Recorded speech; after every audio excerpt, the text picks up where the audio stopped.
Word problem on time and work. ठीक है, आपको क्या बोला है, 4 men and 4 boy can do the work, a pair of work or piece of work in a 3 days। 4 आदमी हैं और 4 लड़के जो हैं मिलकर 3 दिन में काम करते हैं। while 2 men and 5 boys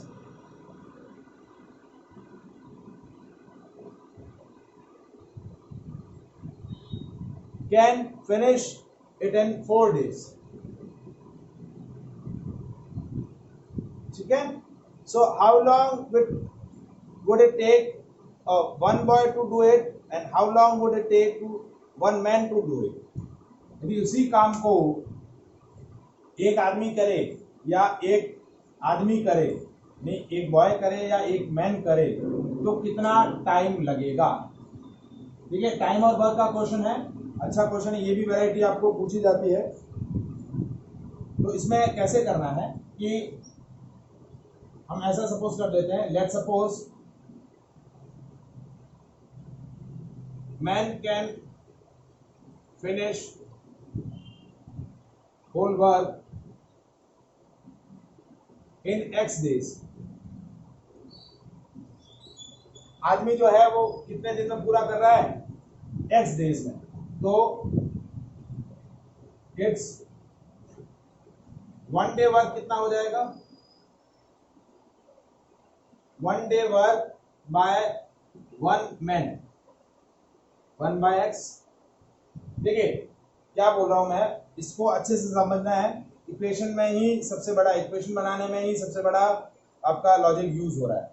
मैंने बोला कि जो एक आदमी है वो X डेज में पूरा काम कर रहा है। Let's suppose a man can finish whole work in X days, तो it's 1 day work, 1 day work by 1 man is 1 by X। So 1 day work, चलिए ये 1 by X हो गया। Now boy can finish whole work by Y days, तो it's 1 day work कितना हो जाएगा, 1 by Y। यदि एक आदमी का एक दिन का काम कितना है, 1 by X है, और एक बॉय का एक दिन का काम कितना है, 1 by Y है। अब आपके पास कितने हैं, 4 men and 4 boys। तो हम कैसे करेंगे अब इसको, ये दोनों इक्वेशन समझ में आई। अब हमें क्या करना है, 4 men and 4 boys 1 day work कितना हो जाएगा, 4 by X plus 4 by Y कितना हो जाएगा, 4 by X plus 4 by Y, and that is equals to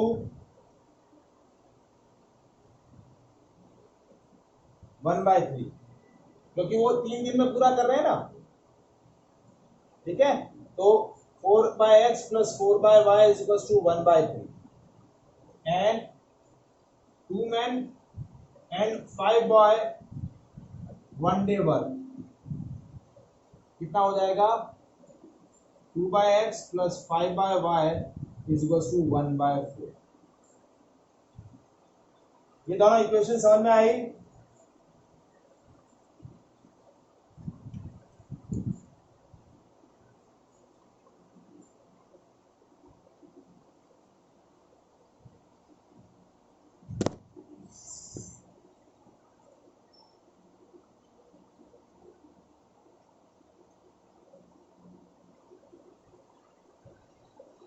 Is it clear?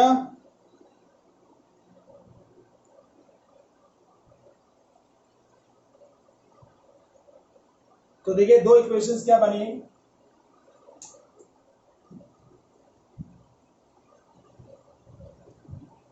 पहली इक्वेशन बनी आपकी 4 by X plus 4 by Y is equal to 1 by 3, and 2 by X plus 5 by Y is equal to 1 by 4।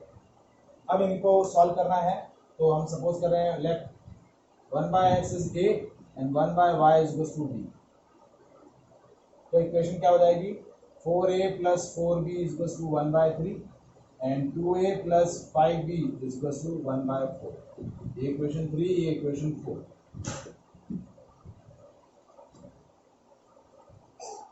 ठीक है, अब इसको equation 3 को तो 1 से ही मल्टीप्लाई करेंगे, इसको 2 से कर देंगे। तो 4a plus 4b is equals to 1 by 3 and 4a plus 10b is equals to 2 by 4। 2 by 4 यानी 1 बाय 2।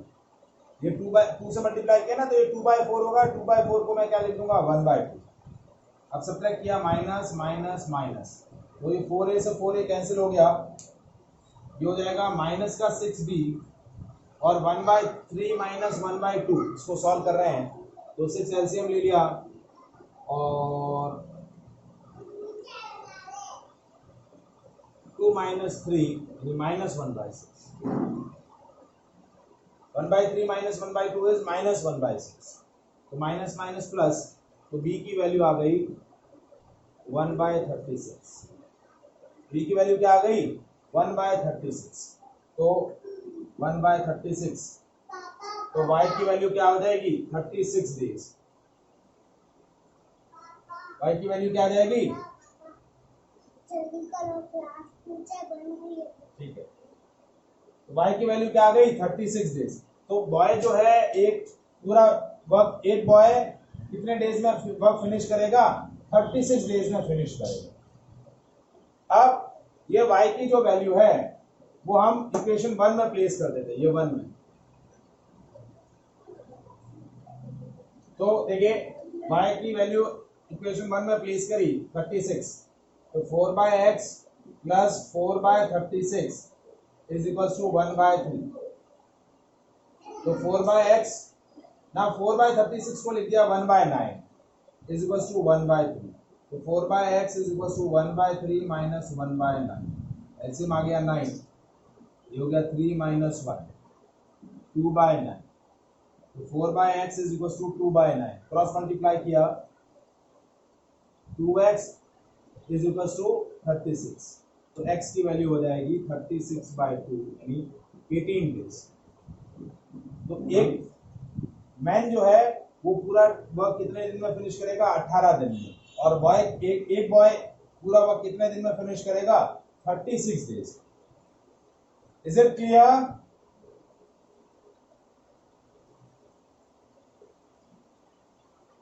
Is it clear?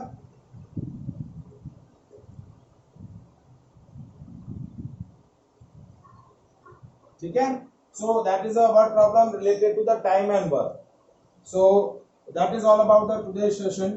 ठीक है, अब इसमें एक दो वैरायटी ज्योमेट्री और एक दो वैरायटी है, तो वो नेक्स्ट क्लास में हम पहले डिस्कस कर लेंगे और फिर आगे इसको चैप्टर फिनिश हो जाएगा आपका। चलिए ठीक है, so that is all about the today session. Okay, bye.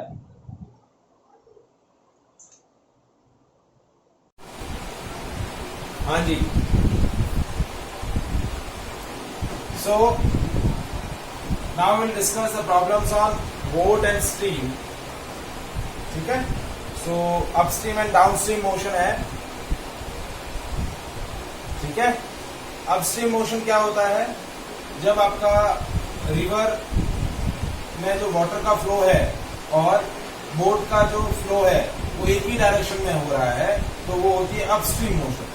और जब बोट और वाटर फ्लो की जो स्पीड का जो डायरेक्शन है वो अपोजिट डायरेक्शन में होगा, तो that is called downstream motion. क्या बोला जाएगा, डाउनस्ट्रीम। तो चैप्टर 5 हमारा तो हम डिस्कस कर रहे हैं problems on boat and stream. जैसा कि मैंने बताया कि अपस्ट्रीम मोशन कब होगा,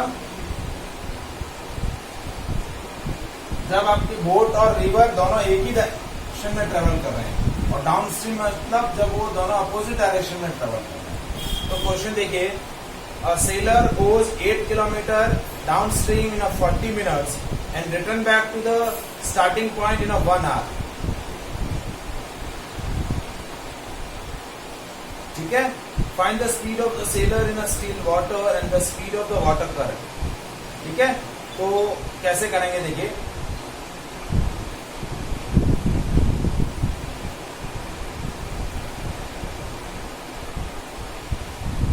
हम सपोज कर रहे हैं कि let's suppose speed of boat जो है वो है x किलोमीटर पर आवर और स्पीड ऑफ वाटर करंट जो है वो है y किलोमीटर पर आवर। तो आपकी net speed in upstream motion क्या होगी, x minus y. Net speed of boat in upstream motion क्या होगी, x minus y kilometre per hour. और net speed of boat in downstream motion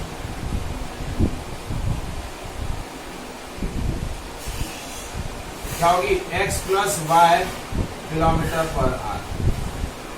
अब आपको question में क्या दिया है, आपको क्वेश्चन में दिया है कि एक सेलर जो है वो रिवर के एक कॉर्नर से दूसरे कॉर्नर जा रहा है और वो विड्थ जो है वो 8 किलोमीटर है। जब वो डाउनस्ट्रीम जा रहा है तब वो 40 मिनट में वो डिस्टेंस ट्रेवल कर रहा है, और जब अपस्ट्रीम जा रहा है तो वो कितने में ट्रेवल कर रहा है, वापस रिटर्न पॉइंट में आ रहा है वापस। तो मोशन कैसे हो जाएगी, अपस्ट्रीम मोशन, क्योंकि रिवर का फ्लो तो एक ही डायरेक्शन में होगा, बोट का फ्लो अपोजिट हो सकता है। ठीक है, तो उस केस में क्या होगा, वो कितना टाइम ले रहा है, 1 आवर ले रहा है। क्या ले रहा है, 1 आवर। तो देखिए कैसे हो रहा है, स्पीड मैंने बताई आपको, एवरेज नेट स्पीड बता दी। तो देखिए इन अपस्ट्रीम मोशन, सॉरी पहले डाउनस्ट्रीम मोशन है,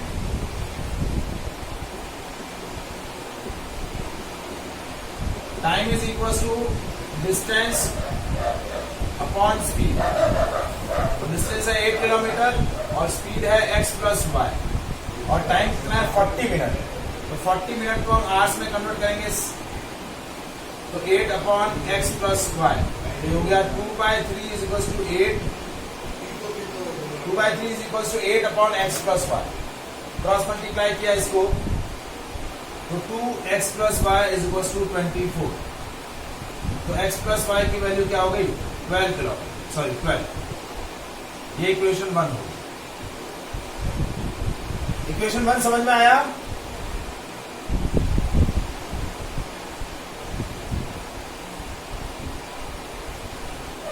अब देखिए इन अपस्ट्रीम मोशन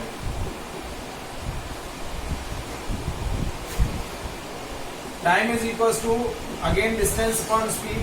तो डिस्टेंस है 8, स्पीड है x माइनस वाई और ये है 1, टाइम है 1, तो 1 is equal to 8 upon x minus y. तो x minus y is equal to 8। ये इक्वेशन हो गई सेकेंड।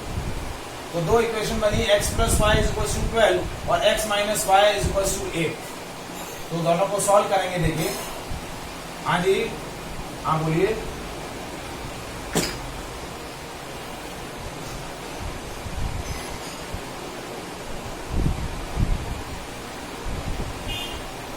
एक सेकेंड मैं कॉल डिस्कनेक्ट करके वापस कनेक्ट करता हूं, आप सब लोग कनेक्ट होइए।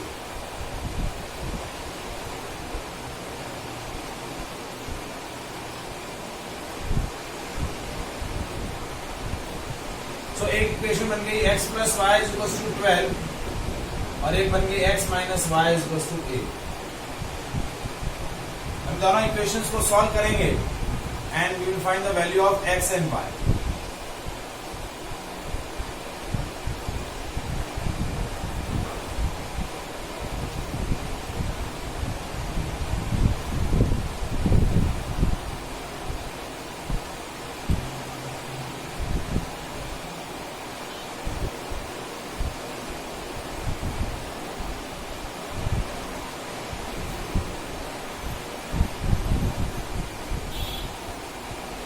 So now we solve the both the equation।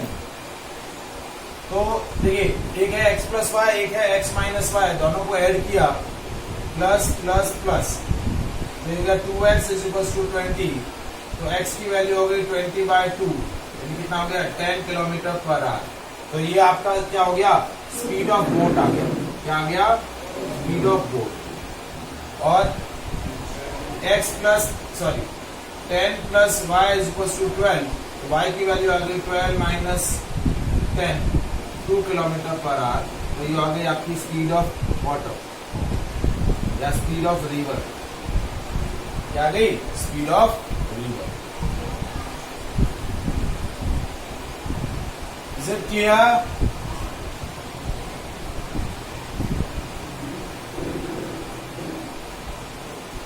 ये दोनों इक्वेशन x प्लस वाई और x माइनस वाई दोनों को सॉल्व किया है, दोनों को ऐड किया तो y और y कैंसिल हो गया, दोनों को ऐड किया तो 2x इज इक्वल टू 20, तो x की वैल्यू आ गई 20/2 इन 10। फिर 10 की वैल्यू किसी भी एक इक्वेशन में प्लेस कर दो x की वैल्यू को, तो 10 plus y is equal to 12, तो y की वैल्यू कितने आ गई 2। Is it clear?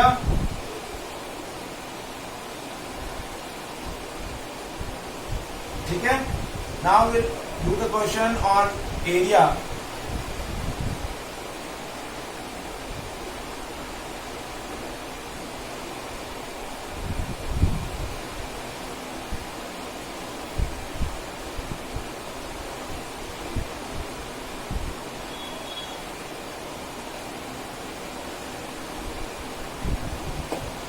क्वेश्चन देखिए,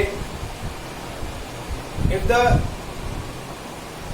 length and breadth of a room are increased by 1 meter each, its area is increased by 21 meter square, and if the length is increased by 1 meter and breadth is decreased by 1 meter, then its area is decreased by 5 meter per second square. Find the area of the room. ठीक है, तो कैसे करेंगे? Now the word problem based on area.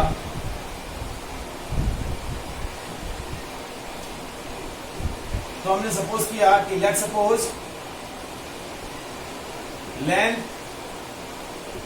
Of room जो है वो है L metre, और ब्रेथ जो है वो है, या लेंथ ले ली x मीटर और ब्रेथ ले ली y मीटर। तो एरिया क्या हो जाएगा, एरिया ऑफ रूम हो जाएगा xy मीटर स्क्वायर। अब वो क्या कह रहा है कि if I am increasing the length and breadth by 1 metre, area is increase by 21 metre square. तो देखिए, अब आपका न्यू लेंथ कितना है x प्लस 1, न्यू ब्रेथ कितना है y प्लस 1, तो न्यू एरिया कितना हो जाएगा x plus 1 into y plus 1। तो एरिया कैसे आएगा, देखिए a dash is equal to, उनको मल्टीप्लाई किया x y plus y plus 1। ठीक है, तो पुराना एरिया और नए एरिया में कितने का डिफरेंस है, ये इसको ले लिया मैंने a, तो न्यू एरिया और स्मॉलर एरिया में डिफरेंस कितना है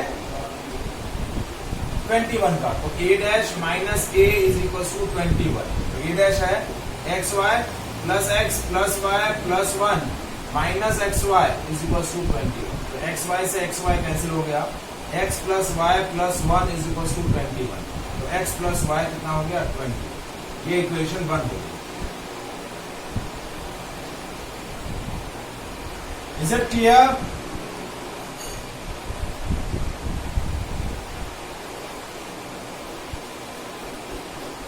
अब नेक्स्ट केस क्या है कि यदि लेंथ को 1 से बढ़ा दें और ब्रेथ को k सेकेंड, कि लेंथ 1 से इंक्रीज हो गई और ब्रेथ जो है वो 1 से डिक्रीज हो गई, तो न्यू एरिया क्या हो गया x प्लस 1 y माइनस 1। तो एरिया क्या आया, देखिए x y minus x plus y minus 1। तो अब एरिया क्या हो गया 5 से डिक्रीज हो गया है। क्या हो गया है 5 से डिक्रीज हो गया है। तो now a minus a dash is equal to 5। वो एरिया बड़ा है, पुराना वाला एरिया बड़ा है, नया वाला जो एरिया आया वो छोटा है, डिक्रीज हो गया, मतलब पहले जो एरिया था वो ज्यादा था, अब जो एरिया बना वो कम है। तो a minus a dash is equal to 5, तो x y minus x plus y minus 1 is equal to 5। तो देखिए x y minus x y plus x minus y plus 1 is equal to 5। तो x y से x y cancel, तो हो गया x minus y is equal to 4। ये equation हो गई सेकेंड। ये वन इधर गया तो दो इक्वेशन बनी, ये दो इक्वेशन बन गई। देखिए x minus y is equal to 4 और x plus y is equal to 20। तो अब देखिए इनको सॉल्व कर रहे हैं हम।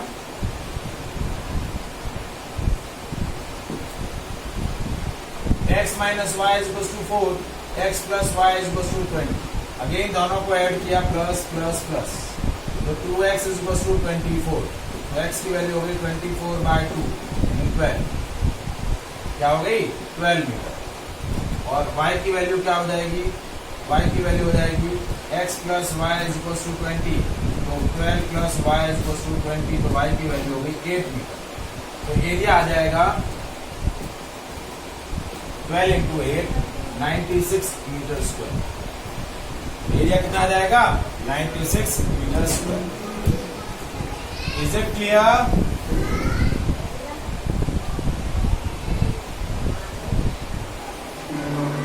Confirm? So that is the problems related to the area. Last है problems on geometry. Last question हम डिस्कस कर रहे हैं इस चैप्टर का और वर्ड प्रॉब्लम का।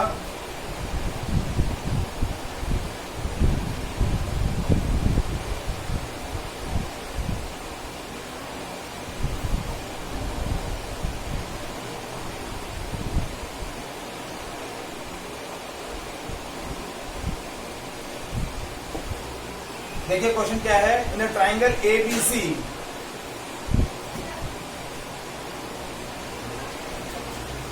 in a triangle ABC, angle C is thrice of angle B is equals to twice of angle A plus B.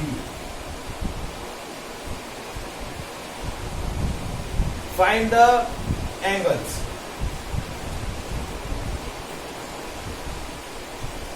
क्या करना है, फाइंड द एंगल्स। तो आपको कैसे फाइंड आउट करेंगे, लेट सपोज कि एंगल ए है x और एंगल बी है y, x डिग्री और y। तो एंगल C क्या हो जाएगा, इट इज 3y और it is twice of x plus 1। क्या हो जाएगा, आइदर 3y और ट्वाइस ऑफ x प्लस 1। ठीक है। तो अब देखिए इसमें दो इक्वेशंस कैसे बनाएंगे। ट्राइंगल के तीनों एंगल का सम कितना होता है, angle a plus angle b plus angle c कितना होता है 180। तो एक बार सी की वैल्यू रखेंगे 3y और एक बार सी की वैल्यू रखेंगे ट्वाइस ऑफ x प्लस 1। तो देखिए ये x है, ये y है और ये है 3y। तो ये हो गया x plus 4y is equal to 180। ये इक्वेशन 1 हो गया। नेक्स्ट हमने क्या रखा, a plus b plus c is equal to 180। a की जगह x, b की जगह y और c की जगह रखा 2x प्लस 2y। तो ये हो गया 2x और x 3x plus 3y is equal to 180। 3 common आ रहा है और डिवाइड कर लेंगे तो x plus y is equal to 16। ये इक्वेशन सेकंड हो। तो दो इक्वेशन बनी, x plus 4y is equal to 180, x plus 4y is equal to 180 और x plus y is equal to 60। दोनों को सब्ट्रैक्ट किया, माइनस माइनस माइनस, x और x कैंसिल हो गया, 3y इज इक्वल टू 120। तो y की वैल्यू होगी 120/3, y की वैल्यू होगी 40।